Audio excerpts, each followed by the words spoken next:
سورۃ الفاتحہ۔ سورہ فاتحہ کا تعارف، مقام نزول۔ اکثر علماء کے نزدیک سورہ فاتحہ مکہ مکرمہ میں نازل ہوئی ہے۔ امام مجاہد رحمۃ اللہ تعالی علیہ فرماتے ہیں سورہ فاتحہ مدینہ منورہ میں نازل ہوئی ہے، اور ایک قول یہ ہے کہ سورہ فاتحہ 2 مرتبہ نازل ہوئی، ایک مرتبہ مکہ مکرمہ میں اور دوسری مرتبہ مدینہ منورہ میں نازل ہوئی ہے۔ آیات، کلمات اور حروف کی تعداد، اس صورت میں ایک رکوع، 7 آیتیں، 27 کلمے اور 140 حروف ہیں۔ سورہ فاتحہ کے اسماء اور ان کی وجہ تسمیہ۔ اس سورت کے متعدد نام ہیں، اور ناموں کا زیادہ ہونا اس کی فضیلت اور شرف کی دلیل ہے۔ اس کے مشہور 15 نام یہ ہیں۔ نمبر 1، سورہ فاتحہ۔ سورہ فاتحہ سے قرآن پاک کی تلاوت شروع کی جاتی ہے، اور اسی سورت سے قرآن پاک لکھنے کی ابتدا کی جاتی ہے، اس لیے اسے فاتحۃ الکتاب یعنی کتاب کی ابتدا کرنے والی کہتے ہیں۔ نمبر 2، اس سورت کی ابتدا الحمدللہ سے ہوئی، اس مناسبت سے اسے سورۃ الحمد یعنی وہ سورت جس میں اللہ تعالیٰ کی حمد بیان کی گئی ہے کہتے ہیں۔ نمبر 3 اور 4، سورہ فاتحہ قرآن پاک کی اصل ہے، اس بنا پر اسے ام القرآن اور ام الکتاب کہتے ہیں۔ نمبر 5، یہ سورت نماز کی ہر رکعت میں پڑھی جاتی ہے، یا یہ سورت 2 مرتبہ نازل ہوئی ہے، اس وجہ سے اسے السبع المثانی یعنی بار بار پڑھی جانے والی یا 1 سے زائد مرتبہ نازل ہونے والی 7 آیتیں کہا جاتا ہے۔ نمبر 6، 7 اور 8، دین کے بنیادی امور کا جامع ہونے کی وجہ سے سورہ فاتحہ کو سورۃ الکنز، سورۃ الوافیہ اور سورۃ الکافیہ کہتے ہیں۔ نمبر 9 اور 10، شفا کا باعث ہونے کی وجہ سے اسے سورۃ الشفا اور سورۃ الشافیہ کہتے ہیں۔ نمبر 11، 12، 13، 14 اور 15، دعا پر مشتمل ہونے کی وجہ سے اسے سورۃ الدعاء، سورۃ تعلیم المسئلہ، سورۃ السؤال، سورۃ المناجات اور سورۃ التفویض بھی کہا جاتا ہے۔ سورہ فاتحہ کے فضائل۔ احادیث میں سورت کے بہت سے فضائل بیان کیے گئے، ان میں سے 4 فضائل بیان کرتا ہوں۔ نمبر 1، بخاری شریف کی حدیث ہے، حضرت ابو سعید بن معلہ رضی اللہ تعالی عنہ فرماتے ہیں، میں نماز پڑھ رہا تھا تو مجھے نبی کریم صلی اللہ تعالی علیہ وسلم نے بلایا، لیکن میں نے جواب نہ دیا۔ جب نماز سے فارغ ہو کر بارگاہ رسالت صلی اللہ تعالی علیہ وسلم میں حاضر ہوا، میں نے عرض کی، یا رسول اللہ صلی اللہ تعالی علیہ وسلم، میں نماز پڑھ رہا تھا۔ تاجدار رسالت صلی اللہ تعالی علیہ وسلم نے ارشاد فرمایا، کیا اللہ تعالیٰ نے یہ نہیں فرمایا، استجیبوا للہ وللرسول اذا دعاکم، اللہ اور اس کے رسول کی بارگاہ میں حاضر ہو جاؤ جب وہ تمہیں بلائیں۔ پھر ارشاد فرمایا، کیا میں تمہیں تمہارے مسجد سے نکلنے سے پہلے قرآن کریم کی سب سے عظیم سورت نہ سکھاؤں؟ پھر آپ علیہ الصلوۃ والسلام نے میرا ہاتھ پکڑ لیا۔ جب ہم نے نکلنے کا ارادہ کیا تو میں نے عرض کی، یا رسول اللہ صلی اللہ تعالی علیہ وسلم، آپ نے فرمایا تھا کہ میں ضرور تمہیں قرآن مجید کی سب سے عظمت والی سورت سکھاؤں گا۔ ارشاد فرمایا، وہ سورت الحمدللہ رب العالمین ہے، یہی 7 مثانی اور قرآن عظیم ہے جو مجھے عطا فرمائی گئی۔ نمبر 2، مسلم شریف کی حدیث ہے، حضرت عبداللہ ابن عباس رضی اللہ تعالی عنہما فرماتے ہیں، ایک فرشتہ آسمان سے نازل ہوا اور اس نے سید المرسلین صلی اللہ تعالی علیہ وسلم کی بارگاہ میں سلام پیش کر کے عرض کی، یا رسول اللہ صلی اللہ تعالی علیہ وسلم، آپ کو ان 2 نوروں کی بشارت ہو جو آپ کے علاوہ اور کسی نبی کو عطا نہیں کیے گئے، اور وہ 2 نور یہ ہیں، نمبر 1 سورہ فاتحہ، نمبر 2 سورہ بقرہ کی آخری آیتیں۔ نمبر 3، حضرت ابی بن کعب رضی اللہ تعالی عنہ سے روایت ہے، حضور پر نور صلی اللہ تعالی علیہ وسلم نے ارشاد فرمایا، اللہ تعالیٰ نے تورات اور انجیل میں ام القرآن کی مثل کوئی سورت نازل نہیں فرمائی۔ نمبر 4، حضرت عبد الملک بن عمیر رضی اللہ تعالی عنہ سے روایت ہے، نبی کریم صلی اللہ تعالی علیہ وسلم نے ارشاد فرمایا، سورہ فاتحہ ہر مرض کے لیے شفا ہے۔ سورہ فاتحہ کے مضامین۔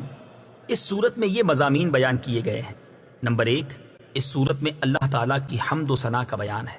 نمبر 2، اللہ تعالیٰ کے رب ہونے، اس کے رحمان اور رحیم ہونے، نیز مخلوق کے مرنے کے بعد دوبارہ زندہ کیے جانے اور قیامت کے دن ان کے اعمال کی جزا ملنے کا ذکر ہے۔ نمبر 3، صرف اللہ تعالیٰ کے عبادت کا مستحق ہونے اور اس کے حقیقی مددگار ہونے کا تذکرہ ہے۔ نمبر 4، دعا کے آداب کا بیان اور اللہ تعالیٰ سے دین حق اور صراط مستقیم کی طرف ہدایت ملنے نیک لوگوں کے حال سے موافقت اور گمراہوں سے اجتناب کی دعا مانگنے کی تعلیم ہے۔ یہ چند وہ چیزیں بیان کی گئی ہیں جن کا سورہ فاتحہ میں تفصیلی ذکر ہے، البتہ اجمالی طور پر اس سورت میں بے شمار چیزوں کا بیان ہے۔ امیر المومنین حضرت علی المرتضیٰ کرم اللہ تعالی وجہہ الکریم فرماتے ہیں، اگر میں چاہوں تو سورہ فاتحہ کی تفسیر سے 70 اونٹ بھروا دوں۔ اعلیٰ حضرت امام احمد رضا خان علیہ رحمت الرحمن حضرت علی المرتضیٰ کرم اللہ تعالی وجہ الکریم کا یہ قول نقل کرنے کے بعد فرماتے ہیں، ایک اونٹ کئے یعنی کتنے ہی من کا بوجھ اٹھاتا ہے، اور ہر من میں کئے یعنی کتنے ہزار اجزاء ہوتے ہیں، ان کا حساب لگایا جائے تو یہ حساب سے تقریباً 25 لاکھ جز بنتے ہیں۔ یہ فقط سورہ فاتحہ کی تفسیر ہے۔ سورہ فاتحہ سے متعلق شرعی مسائل۔ نمبر 1، نماز میں سورہ فاتحہ پڑھنا واجب ہے۔ امام اور تنہا نماز پڑھنے والا اپنی زبان سے سورہ فاتحہ پڑھے گا، جبکہ مقتدی امام کے پیچھے خاموش رہے گا، اور جہری نماز میں اس کی قراءت بھی سنے گا، اور اس کا یہی عمل پڑھنے کے حکم میں ہے۔ اللہ تعالیٰ نے قرآن پاک میں تلاوت کے وقت مقتدی کو خاموش رہنے اور قراءت سننے کا حکم دیتے ہوئے ارشاد فرمایا، وَإِذَا قُرِئَ الْقُرْآنُ فَاسْتَمِعُوا لَهُ وَأَنصِتُوا لَعَلَّكُمْ تُرْحَمُونَ۔ ترجمہ، اور جب قرآن پڑھا جائے تو اسے غور سے سنو اور خاموش رہو تاکہ تم پر رحم کیا جائے۔ اور حضرت ابو موسیٰ اشعری رضی اللہ تعالی عنہ سے روایت ہے، حضور اقدس صلی اللہ تعالی علیہ وسلم نے ارشاد فرمایا، جب امام قراءت کرے تو تم خاموش رہو۔ ابن ماجہ کی ایک اور حدیث ہے، حضرت جابر بن عبداللہ رضی اللہ تعالی عنہ سے روایت ہے، نبی کریم صلی اللہ تعالی علیہ وسلم نے ارشاد فرمایا، جس شخص کا کوئی امام ہو تو امام کا پڑھنا ہی مقتدی کا پڑھنا ہے۔ ان کے علاوہ اور بہت سی احادیث میں امام کے پیچھے مقتدی کے خاموش رہنے کے بارے میں بیان کیا گیا ہے۔ امام اعظم کا مناظرہ۔ امام فخر الدین رازی رحمۃ اللہ تعالی علیہ فرماتے ہیں، مدینہ منورہ کے چند علماء امام ابو حنیفہ رضی اللہ تعالیٰ عنہ کے پاس اس غرض سے آئے کہ وہ امام کے پیچھے مقتدی کی قراءت کرنے کے معاملے میں ان سے مناظرہ کریں۔ امام ابو حنیفہ رضی اللہ تعالیٰ عنہ نے ان سے فرمایا، سب سے مناظرہ کرنا میرے لیے ممکن نہیں، آپ ایسا کریں کہ مناظرے کا معاملہ اس کے سپرد کر دیں جو آپ سب سے زیادہ علم والا ہے، تاکہ میں اس کے ساتھ مناظرہ کروں۔ انہوں نے ایک عالم کی طرف اشارہ کیا تو امام ابو حنیفہ رضی اللہ تعالیٰ عنہ نے فرمایا، کیا یہ تم سب سے زیادہ علم والا ہے؟ انہوں نے جواب دیا، ہاں۔ امام ابو حنیفہ رضی اللہ تعالیٰ عنہ نے فرمایا، کیا میرا اس کے ساتھ مناظرہ کرنا تم سب کے ساتھ مناظرہ کرنے کی طرح ہے؟ انہوں نے کہا، ہاں۔ امام ابو حنیفہ رضی اللہ تعالیٰ عنہ نے فرمایا، اس کے خلاف جو دلیل قائم ہوگی وہ گویا کہ تمہارے خلاف قائم ہوگی؟ انہوں نے جواب دیا، ہاں۔ امام ابو حنیفہ رضی اللہ تعالیٰ عنہ نے فرمایا، اگر میں اس کے ساتھ مناظرہ کروں اور دلیل میں اس پر غالب آ جاؤں تو وہ دلیل تم پر بھی لازم ہوگی؟ انہوں نے کہا، ہاں۔ امام ابو حنیفہ رضی اللہ تعالیٰ عنہ نے دریافت کیا، وہ دلیل تم پر کیسے لازم ہوگی؟ انہوں نے جواب دیا، اس لیے کہ ہم اسے اپنا امام بنانے پر راضی ہیں تو اس کی بات ہماری بات ہوگی۔ امام ابو حنیفہ رضی اللہ تعالیٰ عنہ نے فرمایا، ہم بھی تو یہی کہتے ہیں کہ جب ہم نے ایک شخص کو نماز میں اپنا امام مان لیا تو اس کا قراءت کرنا ہمارا قراءت کرنا ہے اور وہ ہماری طرف سے نائب ہے۔ امام ابو حنیفہ رضی اللہ تعالی عنہ کی یہ بات سن کر سب نے اقرار کر لیا کہ امام کے پیچھے مقتدی قراءت نہیں کرے گا۔ نمبر 2، نماز جنازہ میں خاص دعا یاد نہ ہو تو دعا کی نیت سے سورہ فاتحہ پڑھنا جائز ہے، جبکہ قراءت کی نیت سے پڑھنا جائز نہیں۔ بسم اللہ الرحمن الرحیم۔ ترجمہ، اللہ کے نام سے شروع جو نہایت مہربان رحمت والا ہے۔ بسم اللہ، اللہ کے نام سے شروع۔ تفسیر صراط الجنان میں اس کی تفسیر کچھ اس طرح ہے۔ علامہ احمد ساوی رحمت اللہ تعالی علیہ فرماتے ہیں، قرآن مجید کی ابتدا بسم اللہ سے اس لیے کی گئی تاکہ اللہ تعالیٰ کے بندے اس کی پیروی کرتے ہوئے ہر اچھے کام کی ابتدا بسم اللہ سے کریں، اور حدیث پاک میں بھی اچھے اور اہم کام کی ابتدا بسم اللہ سے کرنے کی ترغیب دی گئی ہے۔ چنانچہ حضرت ابو ہریرہ رضی اللہ تعالی عنہ سے روایت ہے، حضور پر نور صلی اللہ تعالی علیہ وسلم نے ارشاد فرمایا، جس اہم کام کی ابتدا بسم اللہ الرحمن الرحیم سے نہ کی گئی تو وہ ادھورا رہ جاتا ہے۔ لہٰذا تمام مسلمانوں کو چاہیے کہ وہ ہر نیک اور جائز کام کی ابتدا بسم اللہ الرحمن الرحیم سے کریں، اس کی بہت برکت ہے۔ الرحمن الرحیم، جو بہت مہربان رحمت والا ہے۔ امام فخر الدین رازی رحمت اللہ تعالی علیہ فرماتے ہیں، اللہ تعالیٰ نے اپنی ذات کو رحمان اور رحیم فرمایا تو یہ اس کی شان سے بعید ہے کہ وہ رحم نہ فرمائے۔ مروی ہے کہ ایک سائل نے بلند دروازے کے پاس کھڑے ہو کر کچھ مانگا تو اسے تھوڑا سا دے دیا گیا۔ دوسرے دن وہ ایک کلاڑا لے کر آیا اور دروازے کو توڑنا شروع کر دیا۔ اس سے کہا گیا کہ تو ایسا کیوں کر رہا ہے؟ اس نے جواب دیا، تو دروازے کو اپنی عطا کے لائق کر یا اپنی عطا کو دروازے کے لائق بنا۔ اے ہمارے اللہ عز و جل، رحمت کے سمندروں کو تیری رحمت سے وہ نسبت ہے جو ایک چھوٹے سے ذرے کو تیرے عرش سے نسبت ہے، اور تو نے اپنی کتاب کی ابتدا میں اپنے بندوں پر اپنی رحمت کی صفت بیان کی، اس لیے ہمیں اپنی رحمت اور فضل سے محروم نہ رکھنا۔ بسم اللہ سے متعلق چند شرعی مسائل۔ علماء کرام نے بسم اللہ سے متعلق بہت سے شرعی مسائل بیان کیے ہیں، ان میں سے چند بیان کرتا ہوں۔ نمبر 1، جو بسم اللہ ہر سورت کے شروع میں لکھی ہوئی ہے یہ پوری آیت ہے، اور جو سورہ نمل کی آیت نمبر 30 میں ہے وہ اس آیت کا ایک حصہ ہے۔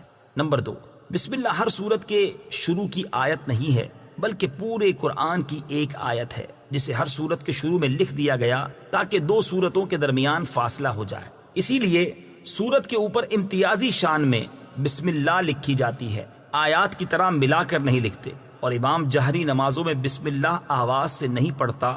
نیز حضرت جبریل علیہ السلام جو پہلی وحی لائے اس میں بسم اللہ نہ تھی۔ نمبر 3، تراویح پڑھانے والے کو چاہیے کہ وہ کسی ایک سورت کے شروع میں بسم اللہ آواز سے پڑھے تاکہ ایک آیت رہ نہ جائے۔ نمبر 4، تلاوت شروع کرنے سے پہلے اعوذ باللہ من الشیطان الرجیم پڑھنا سنت ہے، لیکن اگر شاگرد استاد سے قرآن مجید پڑھ رہا ہو تو اس کے لیے سنت نہیں۔ نمبر 5، سورت کی ابتدا میں بسم اللہ پڑھنا سنت ہے ورنہ مستحب ہے۔ نمبر 6، اگر سورہ توبہ سے تلاوت شروع کی جائے تو اعوذ باللہ اور بسم اللہ دونوں کو پڑھا جائے، اور اگر تلاوت کے دوران سورہ توبہ آ جائے تو بسم اللہ پڑھنے کی حاجت نہیں۔ الحمد للہ رب العالمین۔ ترجمہ، سب تعریفیں اللہ کے لیے ہیں جو تمام جہان والوں کا پالنے والا ہے۔ الحمدللہ، سب تعریفیں اللہ کے لیے ہیں۔ تفسیر صراط الجنان میں اس کی تفسیر کچھ اس طرح ہے، یعنی ہر طرح کی حمد اور تعریف کا مستحق اللہ تعالیٰ ہے، کیونکہ اللہ تعالیٰ کمال کی تمام صفات کا جامع ہے۔ حمد اور شکر کی تعریف۔ حمد کا معنی ہے کسی کی اختیاری خوبیوں کی بنا پر اس کی تعریف کرنا، اور شکر کی تعریف یہ ہے کہ کسی کے احسان کے مقابلے میں زبان، دل یا اعضاء سے اس کی تعظیم کرنا۔ اور ہم چونکہ اللہ عز و جل کی حمد عام طور پر اس کے احسانات کے پیش نظر کرتے ہیں، اس لیے ہماری یہ حمد شکر بھی ہوتی ہے۔ اللہ تعالیٰ کی حمد و ثنا کرنے کے فضائل۔ احادیث میں اللہ تعالیٰ کی حمد و ثنا کرنے کے بہت فضائل بیان کیے گئے ہیں، ان میں سے 3 فضائل پیش کرتا ہوں۔ نمبر 1، مسلم شریف کی حدیث ہے، حضرت انس بن مالک رضی اللہ تعالی عنہ سے روایت ہے، نبی اکرم صلی اللہ تعالی علیہ وسلم نے ارشاد فرمایا، اللہ تعالیٰ بندے کی اس بات سے خوش ہوتا ہے کہ وہ کچھ کھائے تو اللہ تعالیٰ کی حمد کرے، اور کچھ پیے تو اللہ تعالیٰ کی حمد کرے۔ نمبر 2، ابن ماجہ کی حدیث ہے، حضرت جابر بن عبداللہ رضی اللہ تعالی عنہ سے روایت ہے، حضور پر نور صلی اللہ تعالی علیہ وسلم نے ارشاد فرمایا، سب سے افضل ذکر لا الہ الا اللہ ہے، اور سب سے افضل دعا الحمدللہ ہے۔ نمبر 3، ابن ماجہ ہی کی حدیث ہے، حضرت انس بن مالک رضی اللہ تعالی عنہ سے روایت ہے، حضور اقدس صلی اللہ تعالی علیہ وسلم نے ارشاد فرمایا، جب اللہ تعالیٰ اپنے بندے پر کوئی نعمت نازل فرماتا ہے اور وہ نعمت ملنے پر الحمدللہ کہتا ہے تو یہ حمد اللہ تعالیٰ کے نزدیک اس دی گئی نعمت سے زیادہ افضل ہے۔ حمد سے متعلق شرعی حکم۔ خطبے میں حمد واجب، کھانے کے بعد مستحب، چھینک آنے کے بعد سنت، حرام کام کے بعد حرام، اور بعض صورتوں میں کفر ہے۔ للہ، اللہ کے لیے۔ اللہ اس ذات اعلیٰ کا عظمت والا نام ہے جو تمام کمال والی صفتوں کی جامع ہے۔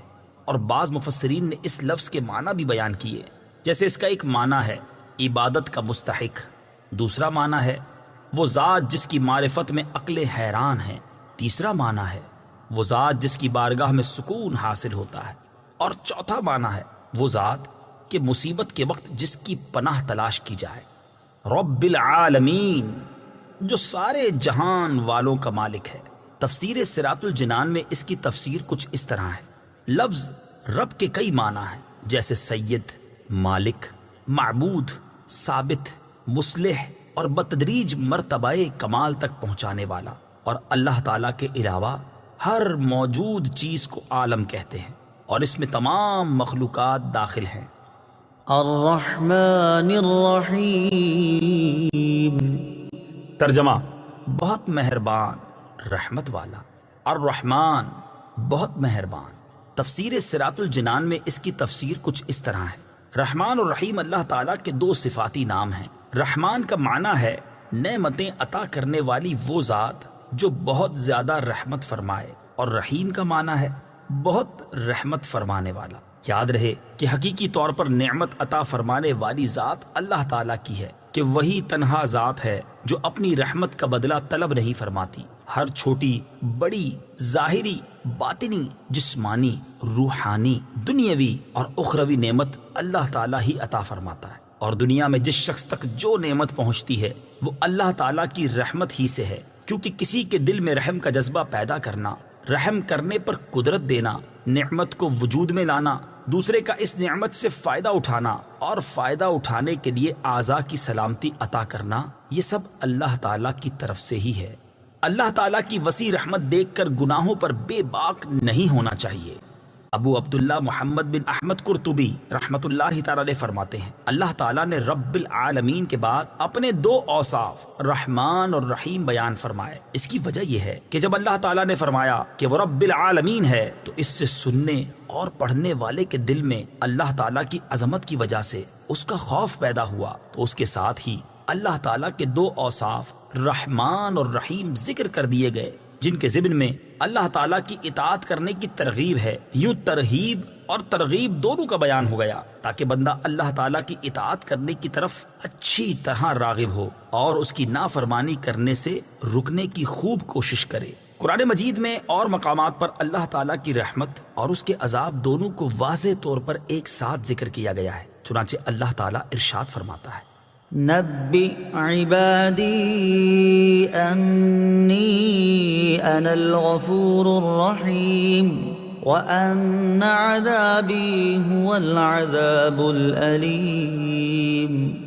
ترجمہ: میرے بندوں کو خبر دو کہ بے شک میں ہی بخشنے والا مہربان ہوں، اور بے شک میرا ہی عذاب دردناک عذاب ہے۔ اور ارشاد فرمایا، غافر الذنب وقابل التوب شدید العقاب ذی الطول لا الہ الا هو الیہ المصیر۔ ترجمہ: گناہ بخشنے والا اور توبہ قبول کرنے والا، سخت عذاب دینے والا، بڑے انعام عطا فرمانے والا ہے، اس کے سوا کوئی معبود نہیں، اسی کی طرف پھرنا ہے۔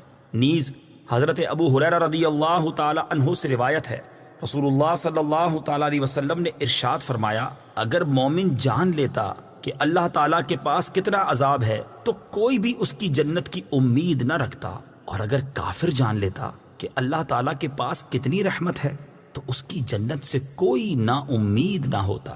لہٰذا ہر مسلمان کو چاہیے کہ وہ امید اور خوف کے درمیان رہے، اور اللہ تعالیٰ کی رحمت کی وسعت دیکھ کر گناہوں پر بے باک نہ ہو، اور نہ ہی اللہ تعالیٰ کے عذاب کی شدت دیکھ کر اس کی رحمت سے مایوس ہو۔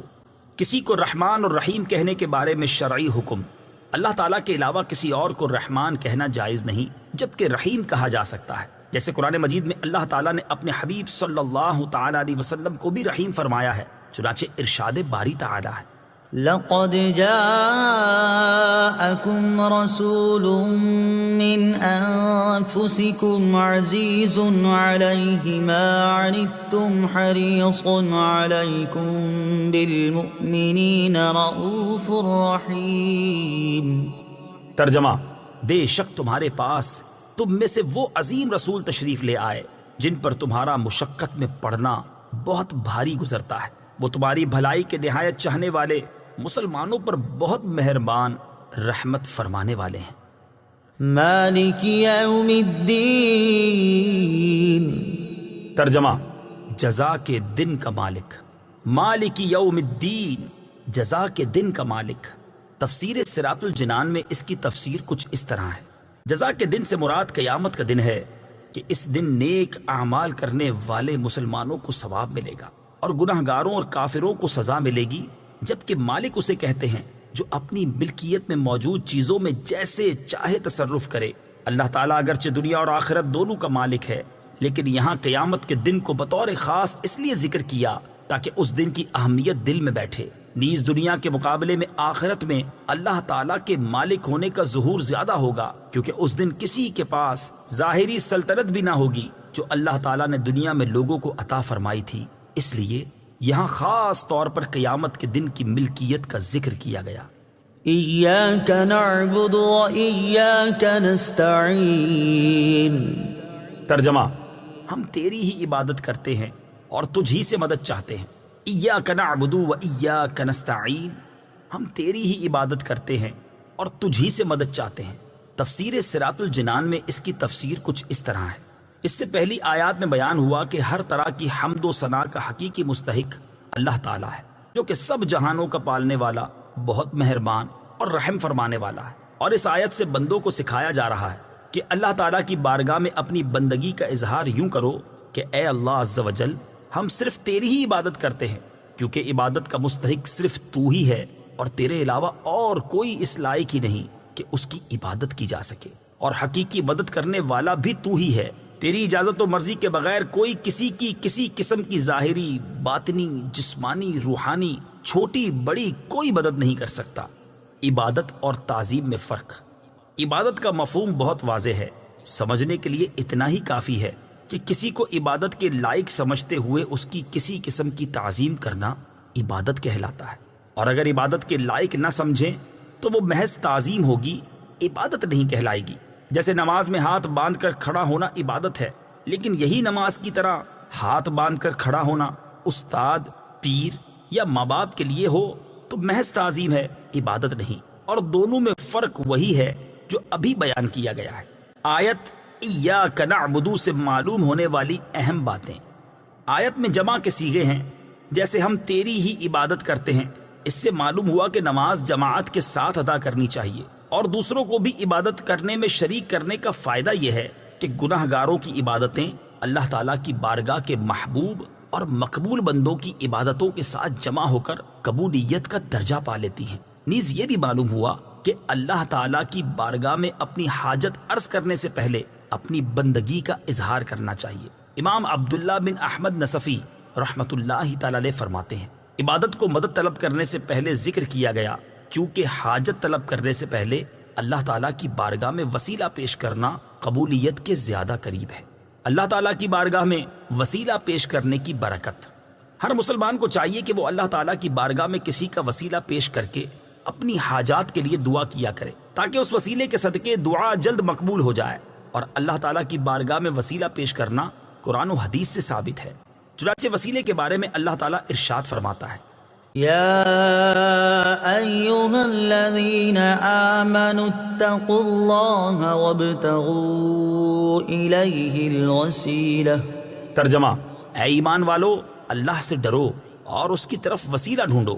اور سنن ابن ماجہ میں ہے کہ ایک نابینا صحابی بارگاہ رسالت صلی اللہ تعالیٰ علیہ وسلم میں حاضر ہو کر دعا کے طالب ہوئے، تو آپ صلی اللہ تعالیٰ علیہ وسلم نے انہیں اس طرح دعا مانگنے کا حکم دیا، اللہم انی اسألک واتوجہ الیک بمحمد نبی الرحمہ یا محمد انی قد توجہت بک الی ربی فی حاجتی هذه لتقضى اللہم فشفعہ فی۔ اے اللہ عز و جل، میں تجھ سے سوال کرتا ہوں اور تیری طرف نبی رحمت حضرت محمد صلی اللہ تعالیٰ علیہ وسلم کے ساتھ متوجہ ہوتا ہوں۔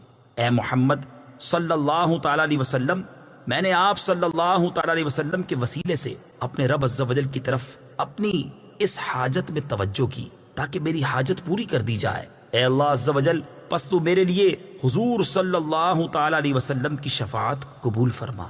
حدیث پاک میں مذکور لفظ یا محمد سے متعلق ضروری وضاحت اعلیٰ حضرت امام احمد رضا خان علیہ رحمۃ الرحمان فرماتے ہیں، علماء تصریح فرماتے ہیں حضور اقدس صلی اللہ تعالی علیہ وسلم کو نام لے کر ندا کرنی حرام ہے، اور یہ بات واقعی محل انصاف ہے۔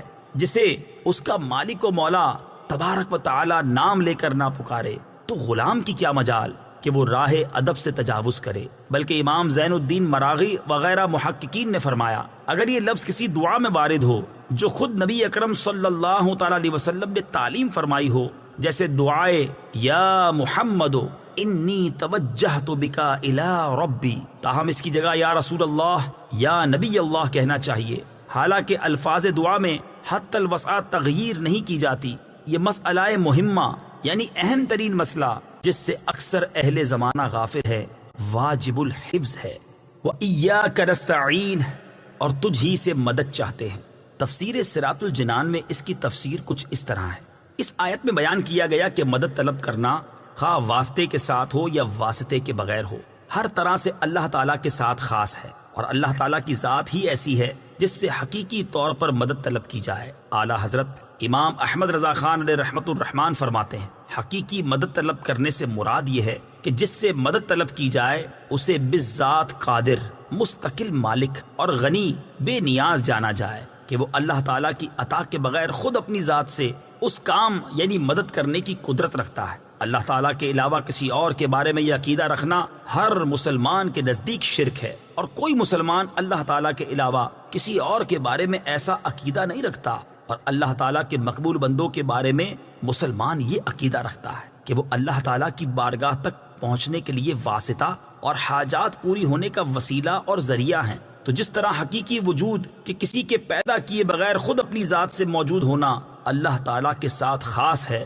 اس کے باوجود کسی کو موجود کہنا اس وقت تک شرک نہیں جب تک وہی حقیقی وجود مراد نہ لیا جائے۔ یوں ہی حقیقی علم کہ کسی کی عطا کے بغیر خود اپنی ذات سے ہو، اور حقیقی تعلیم کہ کسی چیز کی محتاجی کے بغیر از خود کسی کو سکھانا اللہ تعالیٰ کے ساتھ خاص ہے، اس کے باوجود دوسرے کو عالم کہنا یا اس سے علم طلب کرنا اس وقت تک شرک نہیں ہو سکتا جب تک وہی اصلی معنی مقصود نہ ہو۔ تو اسی طرح کسی سے مدد طلب کرنے کا معاملہ ہے کہ اس کا حقیقی معنی اللہ تعالیٰ کے ساتھ خاص ہے، اور وسیلہ و واسطہ کے معنی میں اللہ تعالیٰ کے علاوہ کے لیے ثابت ہے اور حق ہے، بلکہ یہ معنی تو غیر خدا ہی کے لیے خاص ہیں، کیونکہ اللہ تعالیٰ وسیلہ اور واسطہ بننے سے پاک ہے۔ اس سے اوپر کون ہے کہ یہ اس کی طرف وسیلہ ہوگا، اور اس کے سوا حقیقی حاجت روا کون ہے کہ یہ بیچ میں واسطہ بنے گا۔ بد مذہبوں کی طرف سے ہونے والا ایک اعتراض ذکر کر کے اس کے جواب میں فرماتے ہیں یہ نہیں ہو سکتا کہ خدا سے توسل کر کے اسے کسی کے یہاں وسیلہ اور ذریعہ بنایا جائے۔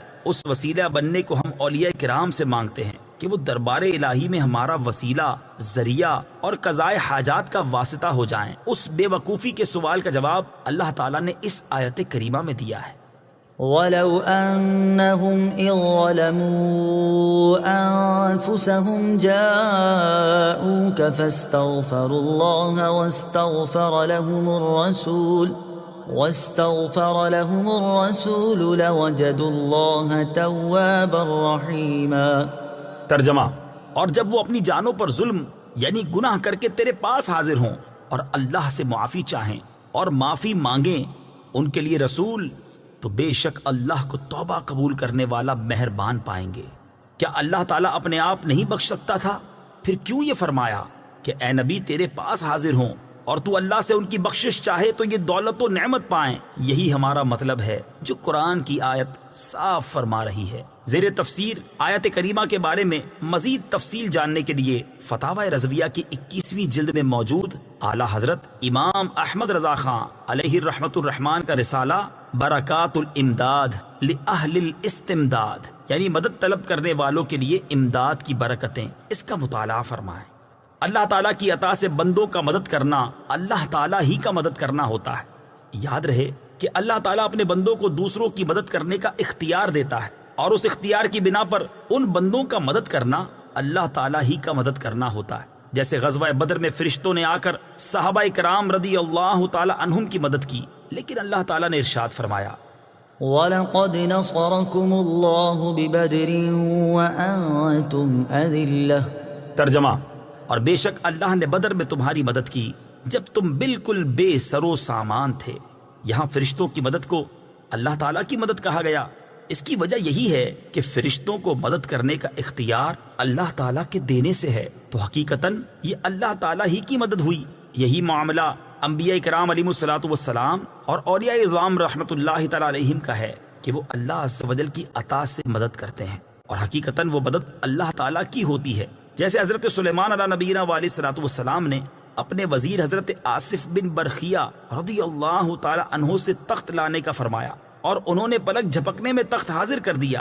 اس پر انہوں نے فرمایا، ھذا من فضل ربی، یہ میرے رب کے فضل سے ہے۔ اور تاجدار رسالت صلی اللہ تعالی علیہ وسلم کی سیرت مبارکہ میں مدد کرنے کی تو اتنی مثالیں موجود ہیں کہ اگر سب جمع کی جائیں تو ایک ضخیم کتاب مرتب ہو سکتی ہے۔ ان میں سے چند مثالیں یہ ہیں۔ نمبر 1، صحیح بخاری میں ہے، نبی کریم علیہ الصلوۃ والسلام نے تھوڑے سے کھانے سے پورے لشکر کو سیر کیا۔ نمبر 2، بخاری شریف ہی میں ہے، آپ صلی اللہ تعالی علیہ وسلم نے دودھ کے ایک پیالے سے 70 صحابہ کو سیراب کر دیا۔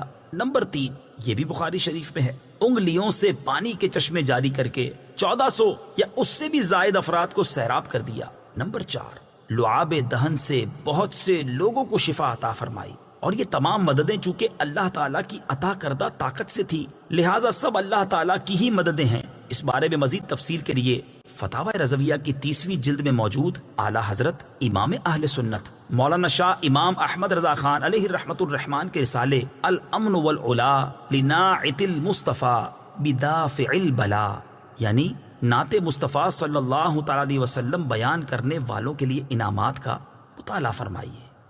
اهدنا الصراط المستقیم۔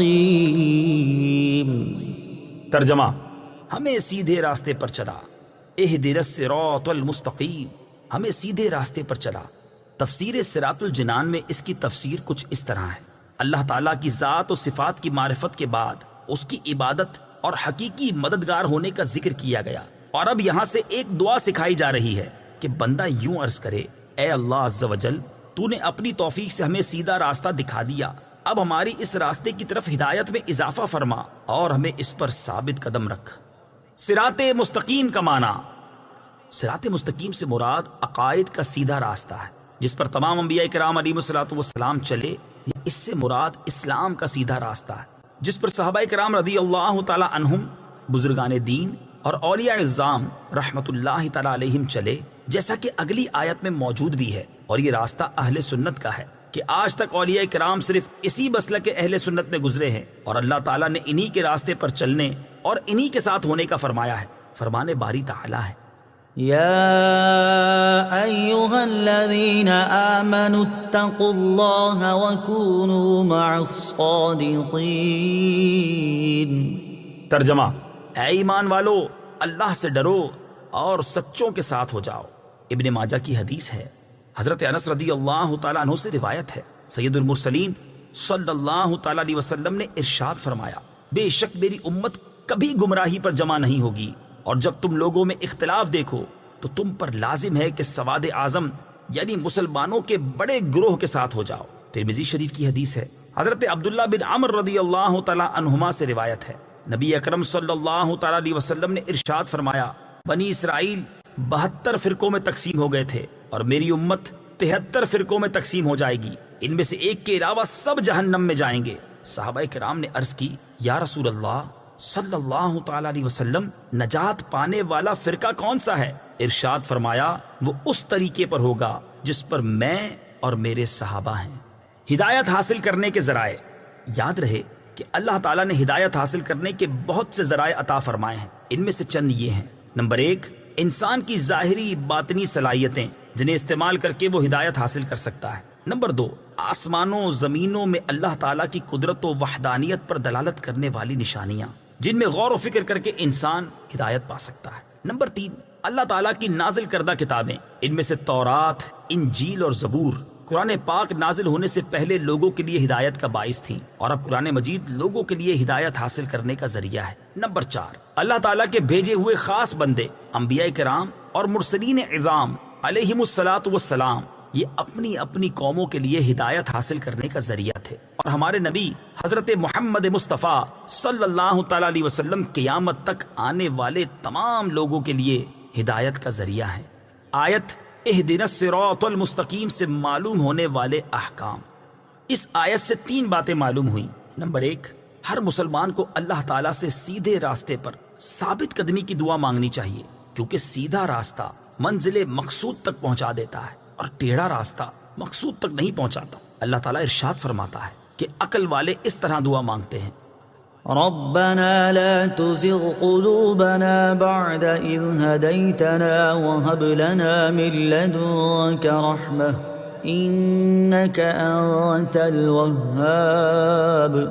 ترجمہ: اے ہمارے رب، تو نے ہمیں ہدایت عطا فرمائی ہے، اس کے بعد ہمارے دلوں کو ٹیڑھا نہ کر اور ہمیں اپنے پاس سے رحمت عطا فرما، بے شک تو بڑا عطا فرمانے والا ہے۔ ترمذی شریف کی حدیث ہے، حضرت انس رضی اللہ تعالی عنہ فرماتے ہیں، حضور پر نور صلی اللہ تعالی علیہ وسلم کثرت سے یہ دعا فرمایا کرتے تھے: یا مقلب القلوب ثبت قلبی علی دینک، اے دلوں کو پھیرنے والے، میرے دل کو اپنے دین پر ثابت قدم رکھ۔ تو میں نے عرض کی: یا رسول اللہ صلی اللہ تعالی علیہ وسلم، ہم آپ پر اور جو کچھ آپ لائے ہیں اس پر ایمان رکھتے ہیں، تو کیا آپ کو ہمارے بارے میں کوئی خوف ہے؟ رسول پاک صلی اللہ تعالی علیہ وسلم نے ارشاد فرمایا: ہاں، بے شک دل اللہ تعالیٰ کی شان کے لائق اس کی انگلیوں میں سے 2 انگلیوں کے درمیان ہیں، وہ جیسے چاہتا ہے انہیں پھیر دیتا ہے۔ نمبر 2، عبادت کرنے کے بعد بندے کو دعا میں مشغول ہونا چاہیے۔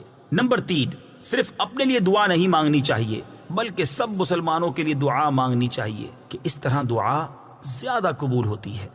صراط الذين أنعمت عليهم غير المغضوب عليهم ولا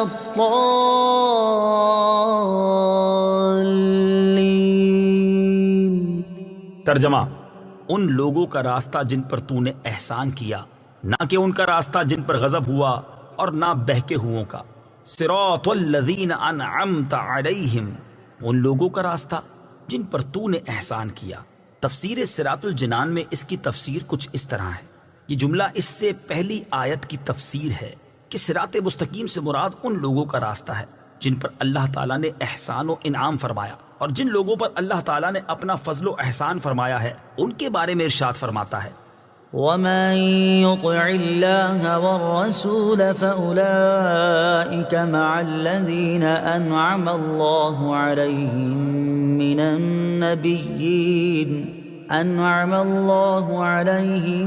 من النبيين والصديقين والشهداء والصالحين وحسن أولئك رفيقا۔ ترجمہ: اور جو اللہ اور رسول کی اطاعت کرے تو وہ ان لوگوں کے ساتھ ہوں گے جن پر اللہ نے فضل کیا، یعنی انبیاء اور صدیقین اور شہداء اور صالحین، اور یہ کتنے اچھے ساتھی ہیں۔ آیت صراط الذین انعمت علیہم سے معلوم ہونے والے مسائل۔ اس آیت سے 2 باتیں معلوم ہوئیں۔ نمبر 1، جن امور پر بزرگان دین کا عمل رہا وہ صراط مستقیم میں داخل ہے۔ نمبر 2، امام فخر الدین رازی رحمت اللہ تعالی علیہ فرماتے ہیں، بعض مفسرین نے فرمایا کہ اہدنا الصراط المستقیم کے بعد صراط الذین انعمت علیہم کو ذکر کرنا اس بات کی دلیل ہے کہ مرید ہدایت اور مکاشفہ کے مقامات تک اسی صورت پہنچ سکتا ہے جب وہ کسی ایسے پیر کامل کی پیروی کرے جو درست راستے کی طرف اس کی رہنمائی کرے، غلطیوں اور گمراہیوں کی جگہوں سے اسے بچائے، کیونکہ اکثر لوگوں پر نقص غالب ہے اور ان کی عقل حق کو سمجھنے، صحیح اور غلط میں امتیاز کرنے سے قاصر ہیں۔ تو ایک ایسے کامل شخص کا ہونا ضروری ہے جس کی ناقص شخص پیروی کرے، یہاں تک کہ اس کامل شخص کی عقل کے نور سے اس ناقص شخص کی عقل بھی مضبوط ہو جائے، تو اس صورت میں وہ سعادتوں کے درجات اور کمالات کی بلندیوں تک پہنچ سکتا ہے۔ غیر المغضوب علیہم ولا الضالین، نہ کہ ان کا راستہ جن پر غضب ہوا اور نہ بہکے ہووں کا۔ اس کی تفسیر صراط الجنان میں ہے۔ جن پر اللہ تعالیٰ کا غضب ہوا ان سے مراد یہودی اور بہکے ہووں سے مراد عیسائی ہیں، جیسا کہ سنن ترمذی جلد 4 صفحہ 444 حدیث نمبر 2964 میں ہے۔ اور امام فخر الدین رازی رحمت اللہ تعالی علیہ نے یہ بھی لکھا ہے کہ جن پر غضب ہوا ان سے مراد بد عمل ہیں اور بہکے ہوئوں سے مراد بد عقیدہ لوگ ہیں۔ ہر مسلمان کو چاہیے کہ وہ عقائد، اعمال، سیرت، صورت ہر اعتبار سے یہودیوں، عیسائیوں اور تمام کفار سے الگ رہے، نہ ان کے طور طریقے اپنائے اور نہ ہی ان کے رسم و رواج اور فیشن اختیار کرے، اور ان کی دوستیوں اور صحبتوں سے دور رہتے ہوئے اپنے آپ کو قرآن و سنت کے سانچے میں ڈھالنے میں ہی اپنے لیے دونوں جہان کی سعادت تصور کرے۔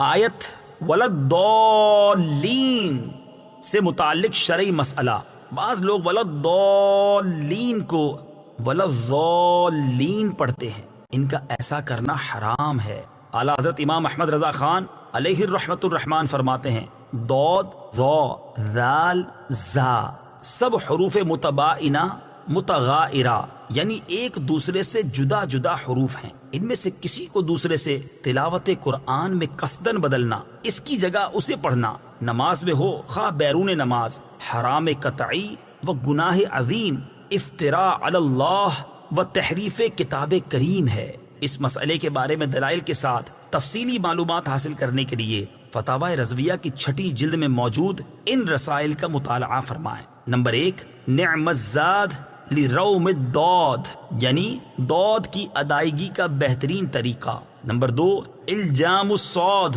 عن سنن الضاد ضاد کی ادائیگی کے غلط اور صحیح طریقوں کا بیان۔ آمین اس کا ایک معنی ہے اے اللہ عز و جل تو قبول فرما، دوسرا معنی ہے اے اللہ عز و جل تو ایسا ہی فرما۔ آمین سے متعلق شرعی مسائل۔ نمبر 1، یہ قرآن مجید کا کلمہ نہیں ہے۔ نمبر 2، نماز کے اندر اور نماز سے باہر جب بھی سورہ فاتحہ ختم کی جائے تو اس کے بعد آمین کہنا سنت ہے۔ نمبر 3، احناف کے نزدیک نماز میں آمین بلند آواز سے نہیں بلکہ آہستہ کہی جائے گی۔ صدق اللہ العظیم۔